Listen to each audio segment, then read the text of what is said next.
ప్రజలు ముందు MLA candidate కి అప్పచెప్పేశారు, నువ్వు గెలిపించి తేవడం నీ బాధ్యత అన్నారు, గెలిచారు, భారీగా గెలుచుకుని తెచ్చారు. తెచ్చాక ఈయన అప్పుడు కుల సమీకరణ బిగించేశాడు.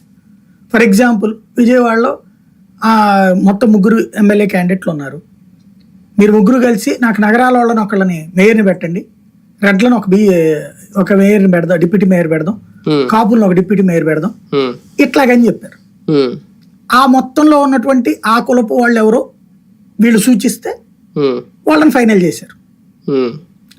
అప్పుడు ఏమైపోయింది, వీళ్ళు అనుకున్నటువంటి వాళ్ళు కాల, క్యాస్ట్ ఈక్వేషన్ మిస్ అయిపోయింది. అంటే సుదీర్ఘకాలం పాటు కొన్ని కులాలకే పరిమితమైనటువంటి దాన్ని మారుద్దాం అనుకున్నాడు, మార్చాడు, కానీ జనం దాన్ని యాక్సెప్ట్ చేయలేదు. అది ఇక్కడ పాయింట్. అంటే ఇతను ఆ తర్వాత నుంచి సోషల్ ఇంజనీరింగ్ బిగిన్ చేసి, ఇతను సోషల్ ఇంజనీరింగ్ బిగిన్ చేసి నుంచి ఫెయిల్ అయ్యాడు. ఏమక్కర్లా, ఆంధ్రప్రదేశ్లో బీసీ ఎస్సీ ఎస్టీ మైనారిటీ అనేటువంటి సోషల్ ఇంజనీరింగ్ పనికి రాదు అన్నది తేలింది. సరిగ్గా చెప్పాలంటే అవి అంతర్లీనంగా ఉండాలి కానీ రొమ్ము చించుకోకూడదని అర్థమైంది. దానికి సాక్ష్యమే 2004, ఇది 2009 చిరంజీవి, 2018లో చంద్రబాబు, ఇది అక్కడ కృష్ణయ్యను ముందు పెట్టినట్టు 2014 కదా కృష్ణయ్యను పెట్టింది ముందు పెట్టి.